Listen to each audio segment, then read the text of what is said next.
সবকিছু সৃষ্টির মূল কুন ফায়াকুন, আর অমনি হয়ে যায়। ঠিক এই যুগে আল্লাহর একটা অর্ডার আসতেছে, একটা অর্ডার দিবেন, টোটাল ওয়ার্ল্ড চেঞ্জ হয়ে যাবে আল্লাহর অর্ডারে। আল্লাহর অর্ডারে এক রাতে একদিনে ওয়ার্ল্ড চেঞ্জ হয়ে যাবে। আল মাহদি মিন্না আলাল বাইত ইউসলিহুল্লাহু ফি লাইলা।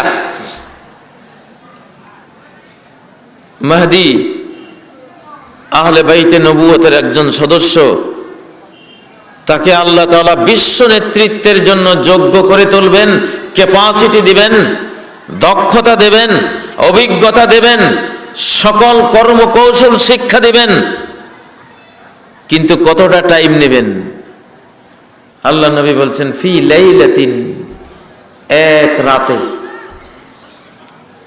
রাতে ইমাম মুহাম্মদ ইবনে আব্দুল্লাহ আল মাহদি আলাইহিস সালাম গোটা বিশ্ব নেতৃত্বের সকল যোগ্যতা লাভ করবেন ফি লাইলা, এক রাতে। এখন পৃথিবী চেঞ্জ করতে বেশি সময় লাগে না, বেশি সময় লাগে না। টুইন টাওয়ারে ঘটনা ঘটেছিল কয়েক মিনিট, সেখান থেকে আফগানিস্তান গুঁড়িয়ে দেয়া হলো সামান্য সময়ের সিদ্ধান্ত।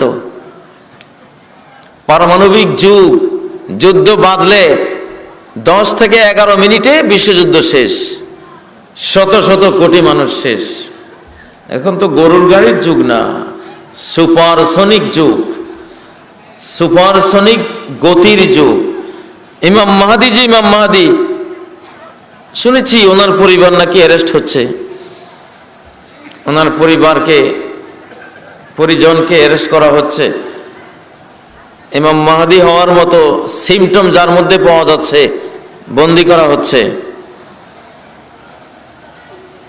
কিন্তু ওনাকে কিছুই করা যাবে না, যেহেতু উনি আল্লাহর পক্ষ থেকে আল্লাহর অর্ডার প্রাপ্ত হয়ে কাজ করবেন। ফেরাউন যেমন মুসা আলাইহিস সালামকে মারার জন্য 70,000 শিশুকে হত্যা করেছিল, অথচ মুসা আলাইহিস সালাম তারই ঘরে, ফেরাউনের ঘরে। সে গোটা মিশরের শিশু হত্যা করে বেড়ায়, আর যার জন্য শিশুদের হত্যা করছে সেই শিশুটা তার ঘরে রাজকীয় খাবার খেয়ে লালিত পালিত হচ্ছে। আল্লাহ চাইলে কি না পারেন, ঠিক নয় কি? কিয়ামতের আগে গোটা মুসলিম উম্মাহ জেগে উঠবে, বাংলাদেশ সহ সারা পৃথিবীর গোটা মুসলিম জাতি জেগে উঠবে। সকল দল মত নির্বিশেষে লা ইলাহা ইল্লাল্লাহ মুহাম্মদুর রাসূলুল্লাহর পতাকার নিচে সবাই ঐক্যবদ্ধ হবে। ইমাম আল মাহদি আলাইহিস সালাম, হযরত ঈসা আলাইহিস সালাম, তারা যে আসবেন, তারা আসলে কোন পরিবেশে আসবেন? 1 নম্বর, ইয়ামলাউল আরদা কিসতান ওয়া আদলা কামা মুলিআত যুলমান ওয়া জাওরা। গোটা পৃথিবী যেমন জুলুমে অত্যাচারে কানায় কানায় পরিপূর্ণ থাকবে, হযরত ইমাম মাহদি আলাইহিস সালাম এসে তেমনি গোটা পৃথিবীকে ন্যায় পরায়ণতা, ন্যায় বিচার আর ইনসাফ দিয়ে কানায় কানায় পরিপূর্ণ করে দেবেন। সেদিন বেশি দূরে নয়। সেই দিন সম্পর্কে কোনো দলের কোনো ভয় নাই, কোনো জাতির কোনো ভয় নাই, কারণ সেটা হবে রহমতের যুগ, বরকতের যুগ।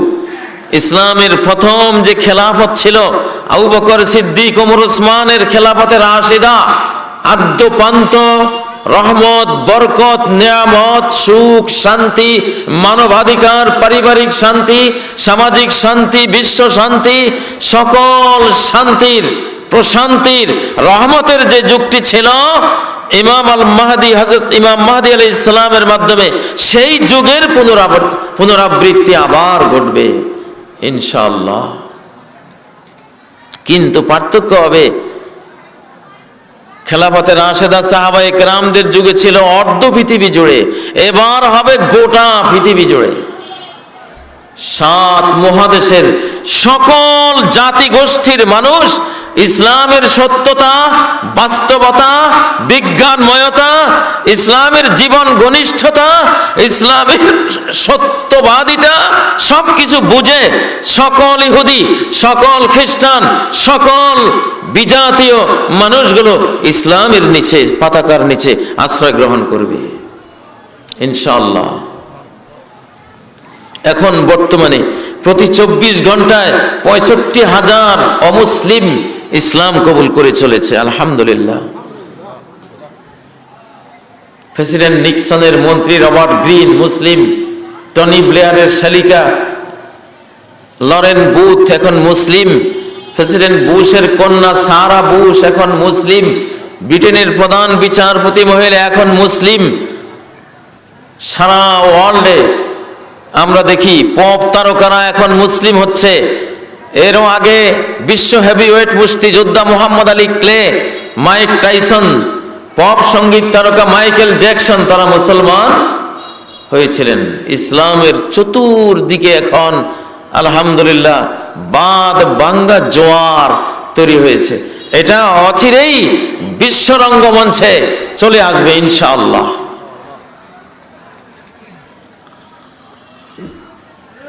নিউ ওয়ার্ল্ড, নতুন বিশ্ব ব্যবস্থা হবে ইসলাম।